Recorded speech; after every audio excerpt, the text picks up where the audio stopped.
Et allez, place à la revue de presse avec vous, Hélène Frade. Bonjour Hélène. Bonjour Nari Kaling. Alors, la réunion d'urgence des ministres des Affaires étrangères des pays arabes et musulmans convoquée aujourd'hui par la Jordanie. Oui, d'après The Guardian, Amman dit craindre une prise de contrôle israélienne imminente, je cite, de l'esplanade des mosquées de Jérusalem, susceptible de déclencher un conflit religieux selon les autorités de Jordanie.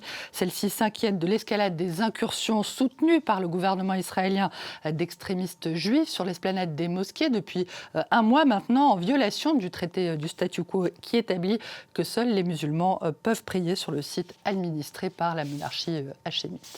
The Guardian donc, qui révèle les chiffres astronomiques des profits des grandes compagnies pétrolières ces 3 derniers mois. 93 milliards de dollars, c'est environ 700 000 dollars par minute de profit. Voilà le calcul du quotidien qui s'est donc attelé à répertorier les profits de ces 3 derniers mois des plus grandes compagnies pétrolières mondiales depuis que la guerre en Iran a fait flamber les prix de l'énergie, alors que la crise climatique, on le sait, provoque des vagues de chaleur meurtrières. Ces profits exceptionnels, d'après le journal Relance, les appelle à faire payer les géants pétroliers et gaziers pour les dommages environnementaux qu'ils créent, mais aussi à financer une transition énergétique rapide vers les énergies renouvelables. Des profits tellement obscène que même Trump dit que c'est trop, dénonce le Morning Star, quotidien socialiste britannique. Le président des États-Unis déclare en effet ne pas aimer, je le cite, que les compagnies pétrolières gagnent trop d'argent grâce à la guerre en Iran, et il dit même vouloir qu'elles en restituent une partie du moins au public.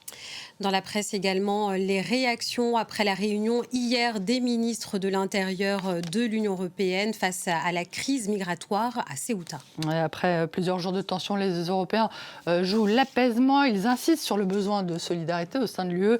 Et c'est un changement de ton qui est évidemment accueilli avec soulagement en Espagne, où le pays se réjouit de voir les Européens serrer les rangs autour de Madrid. Satisfaction également du britannique Financial Times, qui salue cette démonstration attendue de solidarité avec l'Espagne, les critiques sur l'approche libérale de Madrid en matière d'immigration étant, selon lui, contre-productive. Le Frankfurter Allgemeine Zeitung en Allemagne estime, lui, que le gouvernement espagnol n'est certes pas responsable de l'afflux massif de migrants à Ceuta, mais que les légalisations massives qu'il a accordées envoient un mauvais signal.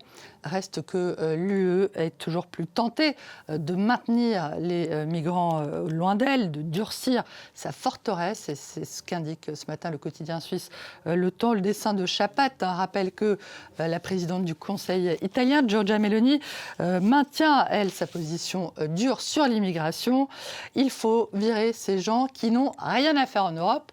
Les Espagnols, dixit la présidente du Conseil italien. Le drame de Ceuta qui a fait au moins 15 morts selon les autorités espagnoles et dont les causes restent disputées. Ouais, d'après Le Monde... 75 morts, pardon, Hélène. Absolument. Le Monde, donc, qui a enquêté sur ces messages et les vidéos publiées sur les réseaux sociaux avant cette arrivée massive de migrants à Ceuta, indique que ces réseaux sociaux semblent effectivement avoir largement contribué à l'afflux de candidats à l'immigration. Mais à ce stade, rien ne prouve, selon Le Monde en tout cas, qu'il ait pu s'agir d'une opération de déstabilisation, d'où qu'elle vienne.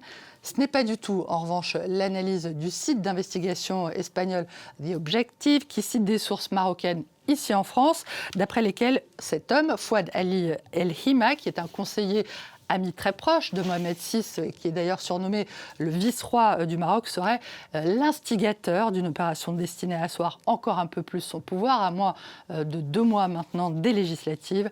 De l'autre côté du détroit de Gibraltar, les analyses sont encore évidemment tout à fait différentes.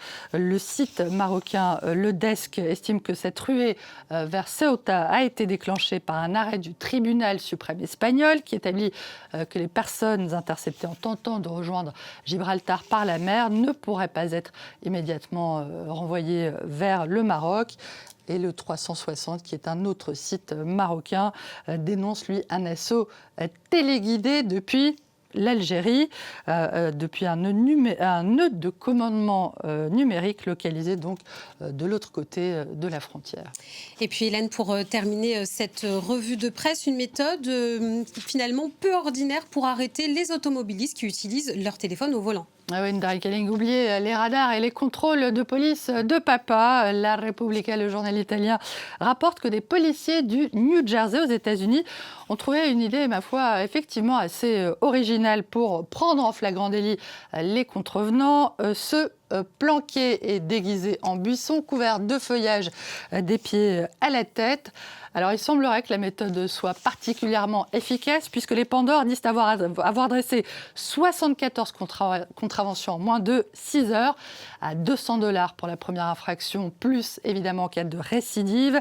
Se faire prendre en train de téléphoner au volant, c'est comme les sapins, les aiguilles de sapin, ça pique. Merci à vous Hélène pour la revue de presse. Restez avec nous sur France 24. La Une revient dans un instant.